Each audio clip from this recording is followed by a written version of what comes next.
Esta es una producción de Grupo Fórmula. A ver, en los últimos días se ha hablado mucho que México se está militarizando y nadie te da una definición de qué es militarización.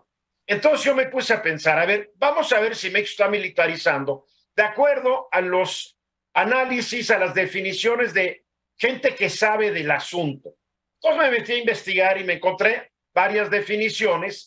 La primera data del año de 1937, que fue una definición que proporcionó un historiador, poeta y veterano de la Primera Guerra Mundial, el alemán Alfred Wachts. Él ya murió en 1986, pero él dijo que el militarismo es una dominación de los militares sobre los civiles, una preponderancia indebida de las demandas militares y un énfasis en las consideraciones, espíritus, ideales y escalas de valor militares. 41 años después, el profesor de la Universidad de Columbia y experto en asuntos de seguridad mundial, Michael Clare, escribió un artículo en donde definió militarismo como la tendencia del aparato militar de una nación que incluye a las Fuerzas Armadas, las agencias paramilitares de inteligencia y burocráticas asociadas, a asumir un control cada vez mayor sobre las vidas y el comportamiento de sus ciudadanos.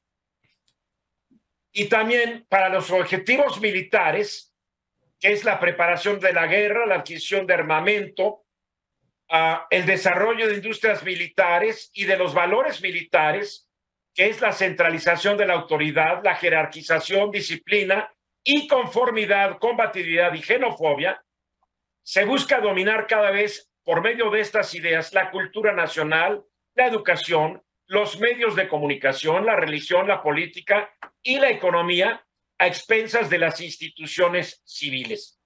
Este hombre, Michael Clare, anotó que el común denominador de estas y otras definiciones del militarismo es el exceso, el creciente dominio de los militares sobre las instituciones civiles con la concomitante debilitación de las libertades individuales y las formas democráticas para la toma de decisiones.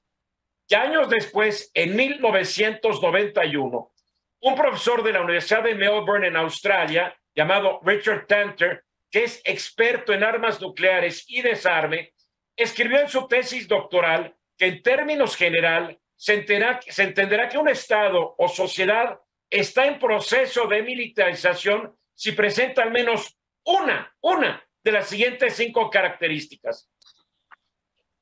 La primera, un aumento en el tamaño, costo y capacidad coercitiva de las Fuerzas Armadas, policías y agencias de seguridad.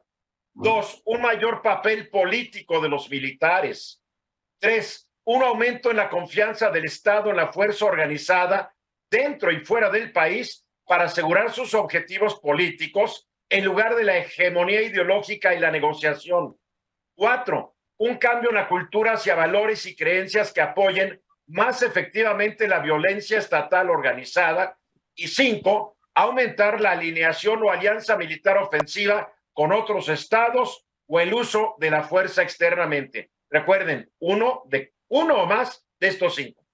Hace unos días, el expresidente del Instituto Federal Electoral, Luis Carlos Ugalde, escribió en su reporte especial La militarización en México hacia la consolidación de una política de Estado 2006-2022, que 2007, en el gobierno del panista Felipe Calderón, hasta la fecha, en el gobierno del presidente Andrés Manuel López Obrador, pasando por el gobierno de Enrique Peña Nieto, el presupuesto asignado a las Fuerzas Armadas incrementó 60.5% en términos reales, una cantidad superior al destinado a las secretarías encargadas de la seguridad pública a nivel federal. ¿Qué deduzco yo con base en estas definiciones y con base al presupuesto asignado a todo esto?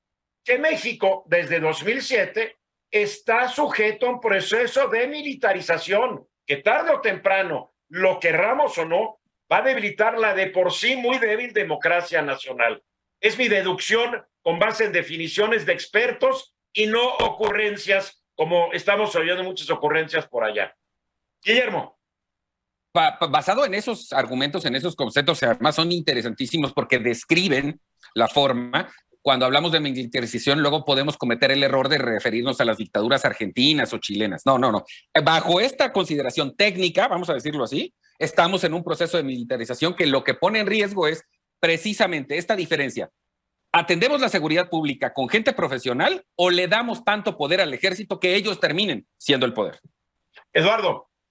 También pienso que alguno de estos requisitos o señalamientos de cuándo se puede considerar que un Estado se está militarizando, pues se está sucediendo en estos momentos en nuestro país. Entonces, sí pareciera que vamos hacia allá y desde luego desde la presidencia de Felipe Calderón, ¿no? Y esto va creciendo, ¿no? Yo discrepo contigo, no vamos hacia allá, ya estamos allá, cuidado. Bueno, okay, Martina. De las 5 características que mencionas, yo por lo menos reconozco 3 que son actuales ahora en nuestro país. Por ejemplo, el aumento en el tamaño, en el costo y la capacidad, como estaba señalando. Se habla de que este año ha habido solamente en este año un 12% de aumento del personal en la Guardia Nacional y también un mayor papel político de los militares, como lo vimos esta semana del titular de la Defensa, Crescencio Sandoval. Y también yo diría que este cambio en la cultura hacia los valores y creencias que apoyan más efectivamente la violencia organizada, porque ya vimos toda esta semana que todos dijeron que lo que necesitamos es que el ejército esté en las calles. Para concluir, Guillermo, nos queda menos de un minuto. Y una cosa interesante es que en este proceso donde ya estamos, que es de una militarización, con esos 3 escenarios que pones en la mesa, lo que me da de reflexión es qué papel va a jugar cuando se enfrentan ante los delincuentes. Son altamente pasivos y vemos cómo eventualmente los delincuentes se salen con la suya. Bueno, lo que yo creo es que para evitar este proceso debemos ser más ciudadanos y ciudadanos activos y pedir que no se esté siguiendo este desarrollo que puede tener consecuencias funestas para nuestro país. Esta fue una producción de Grupo Fórmula. Encuentra más contenido como este en radioformula.mx.